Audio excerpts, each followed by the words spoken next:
So lesson 3, we are going to continue talking about scatter plots, except we're going to talk more about the actual path that the dots are following. And we call that the line of best fit. So we want to think of these dots as a way of following some sort of path. So we have to figure out what that path is. And for that, we want to draw a line that seems to match the dots as most as possible. So when we draw that line, we want to make sure that our line has a cluster of dots near it and that our line is following the path of the dots in a general sense. Now there's always going to be some exceptions. Here we have an outlier, but generally you want your line to be what the dots are drawn to, almost sort of like a magnet, okay? The dots should be hovering all around that line, okay? You want to some above and some below, okay? If your line is too high, then that's not going to, if your line is too high, then that's not going to fit your data. You want the line to fit your data. So it says draw and assess a line that seems to best represent the data. So I've drawn that line. When they want us to assess that line, what they mean is, what does it look like it's happening? Well, it's going upward, and we know that that means that it is a positive association.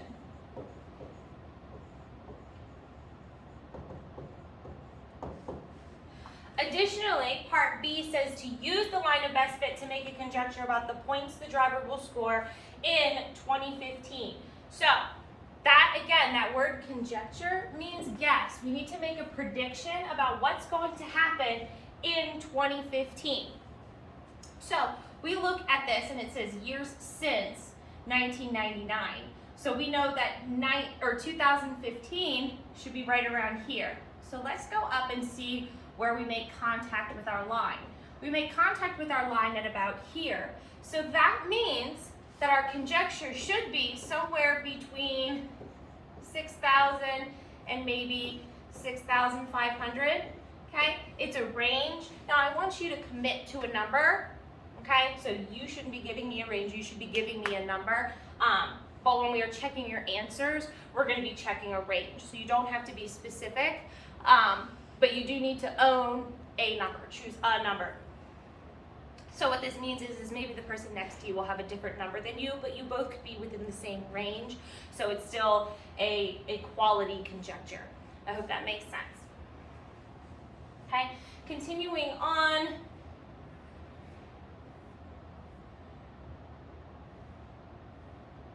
Okay, this next one says to write an equation in slope-intercept form for the line of best fit that is drawn. Slope-intercept form, it's been a while since we talked about this, but slope-intercept form is our y equals mx plus b, where the m is our slope and the b is our start. Hopefully that sounds familiar to you. We did it for a while, but it was towards the beginning of the year, okay? So the m is the slope. That is the path of the line. So you want to think, how is this changing? And the b is where does it start? Where does it hit the y-axis? So they want us to write the equation in slope-intercept form for the line of best fit that's drawn, and then interpret the slope in the y-intercept. So this line specifically seems to be hitting the y-axis right about there. And I would call that probably 58 or 59 would be a realistic answer. So we know that our equation is going to end with plus 58. Now we still need to figure out the slope. So that is where we are experimenting with the numbers and we are seeing what is the path of the line. So I can look at this, and this is when we were making stairs on the graph. If you remember, rise over run. How far up and how far over till you make contact with the line. Okay? So I made my first step there. I went up from 60 to 65. So that's an increase of 5. I went from here, which is 0, over to 4. So that's a run of 4. rise of 5, run of 4. That's a slope of 5 over 4. Okay? They want us to explain what that means. Well, your start was 58 on the y-axis, and what does the y stand for? It stands for the graduation rate. So, in 1998, that was the starting year, the graduation rate was 58. So we can say that. 58% grads in 1998. And what does our slope mean? Well, that's the change. That's our per. So our slope should be a per statement. Well, it's 5 per 4, and we need to attach our labels to it. So it would be an increase of 5% per 4 years. Okay? And that seems silly, but what's really happening is they're saying it's about a 5% increase in graduation rates every 4 years, roughly. Again, we're following the path of the data. The last part is to use the equation to make a conjecture about the graduation rate in 2020. Well, how long is it going to be until 2020? Well, that is way off our graph.